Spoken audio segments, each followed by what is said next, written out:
हमारा हर तरह से व्यवहार बिगड़ गया। माया ही हमें सब कुछ दिखाई दे रही है। इसका कारण ये नकली संत हैं, ये तत्व ज्ञानहीन नीम हकीम जो संत गुरु बने बैठे हैं, ये मंडलेश्वर, ये इसका मुख्य कारण है। क्योंकि इन्होंने सदग्रंथों को समझा नहीं और हमारे को गलत रास्ता दे दिया। और श्रद्धालु गुरु जी के बताए अनुसार सिर धड़की बाजी लगा देता है, क्योंकि वो चाहता है कि मेरा कष्ट निवारण हो, मुझे जो टारगेटेड वस्तु मिले, मेरी उद्देशित वस्तु मिले। यही कारण था कि रावण को उसके नीम हकीम गुरु ने राक्षस बना दिया। रावण ब्राह्मण था और उनके गुरु से उन्होंने सब शिक्षाएं प्राप्त की। उन्होंने गुरु जी के आगे ये इच्छा रखी कि मैं राजा बनना चाहता हूं और सब सुविधाएं हो मेरे पास। तो रावण के गुरु ने बता दिया कि भगवान शिव, ये तमोगुण शिव, ये सर्वेश्वर है, महेश्वर है, मृत्युंजय है, कालज्ञ है और रिद्धि और सिद्धि के ये दाता है। ये आपको बहुत धन दे सकते हैं यदि ये प्रसन्न हो गए तो। और बताया कि वेदों में इसी की महिमा है। एक प्राणी सत्य मानता है और वेदों के आधार से कोई बताता है कि ये वेदों में ऐसा लिखा है, आप ऐसे कीजिए, तो हम उसको शास्त्र अनुकूल साधना जानकर करते हैं और करनी भी चाहिए। लेकिन वो नीम हकीम गुरु समझ नहीं सके कि वेदों में शिव और शंभु किसके लिए संबोधित है।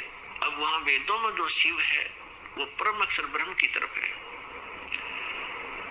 और शंभु का अर्थ भी यही होता है, जो एक शंभु होता है, एक स्वयंभू होता है।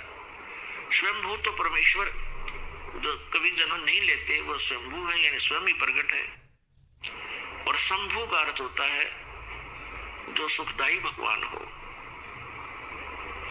तो हम वेदों के अनुसार से जैसे अपने बच्चों के नाम लिख लेते हैं, रख लेते हैं, ऐसे ही इस काल के पुत्र तमोगुण शिव को भी हम उस परम अक्षर ब्रह्म की संज्ञा लेकर के संबोधित करने लगे इन नीम हकीम गुरुओं के कारण। तो रावण को बता दिया गया कि इसकी पूजा करने से और घोर तप करने से ये प्रसन्न होगा। अब जैसा भी गुरु जी ने बताया था, रावण ने सिर धड़की बाजी लगा दी। अपने भगवान शंकर को खुश करने के लिए यहाँ से गर्दन भी चढ़ा दी, यहाँ से काट के अपनी तलवार ऐसे मार के और चढ़ा दिया। तो जैसा कर्म करेगा उतना फल ये अवश्य देते हैं। तो भगवान शिव ने उसको वो शरीर उसका एज इट इज फिर कर दिया। ऐसे 10 बार उसने शीश दिए और 10 ही बार उसको जीवित कर दिया भगवान शिव ने।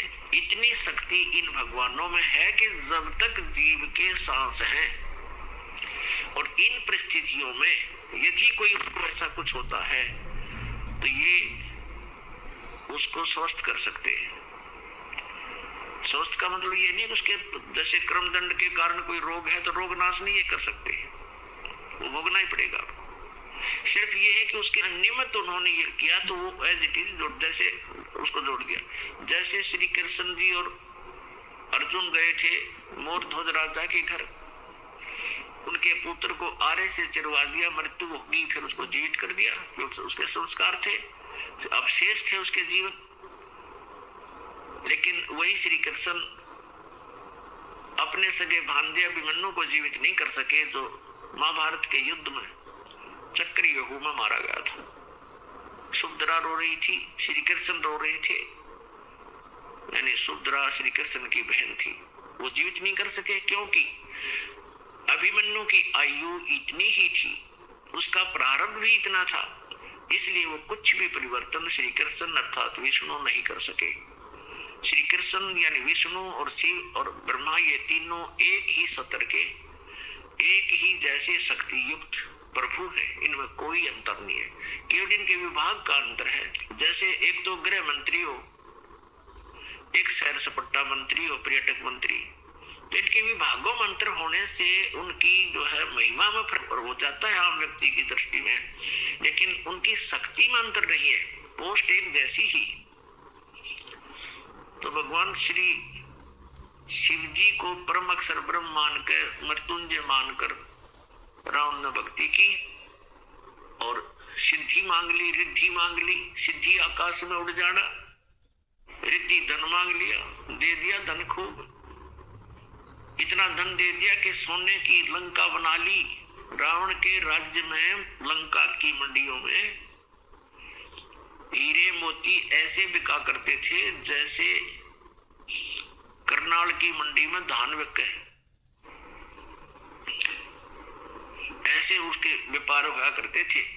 इतना धनी राजा हो गया, लेकिन सत साधना ना मिलने से, तत्वदर्शी संत ना मिलने से वो धरा धरा रह गया सारा उसका। वह सोने की लंका भी वही रहेगी। बांदर ठाए अंडे और सोने की डलिया बगाओ समुद्र में ठा गए और सह परिवार नष्ट हो गया और नरक में डाल दिया गया। तो पुण्यात्मा, जब तक हमें तत्वदर्शी संत नहीं मिलेंगे, हम इस मनुष्य जीवन को सफल नहीं कर सकते। तो जब हम इधर उधर जाते हैं तो वो संत हमें पहले तो कुछ क्रियाएं बताते हैं, फिर लास्ट में फाइनल कर देते हैं कि तुम्हारे कर्म का दंड तुम्हें भोगना ही पड़ेगा। अब हम परमात्मा की भक्ति किस उद्देश्य से करते हैं? जिनको कोई आपत्ति नहीं है, आपदा नहीं है, जिनके ऊपर किसी प्रकार का भी कोई संकट नहीं आया है, उनको कोई विघ्न नहीं है, तो वो भी साधना कर रहे हैं तो परमात्मा की चाह में। उनको ये भी नहीं मालूम कि हम भक्ति कर किस लिए रहे हैं, भगवान को किस लिए चाह रहे हैं, लेकिन वो पिछले संस्कार उनमें इतने प्रबल हैं कि वो कोई ना कोई भक्ति की आड़ लिए बिना रह नहीं सकते। जिनके ऊपर संकट है, वो संकट निवारण के लिए ही परमात्मा की भक्ति करें। और भक्ति क्यों कर रहे हैं? क्योंकि संकट हमारे ऊपर ना आवे। और जो जिनके ऊपर वर्तमान में कोई आपत्ति नहीं है, तो वो भी भगवान से यही दुआ मांगते हैं कि हमारे जीवन में और कोई भी आपदा ना आवे, हम सुखी रहें। लेकिन जिन भगवानों की हम भक्ति कर रहे हैं, वो हमारे प्रारब्ध में कोई परिवर्तन नहीं कर सकते, और प्रारब्ध में परिवर्तन हुए बिना हम सुखी नहीं हो सकते।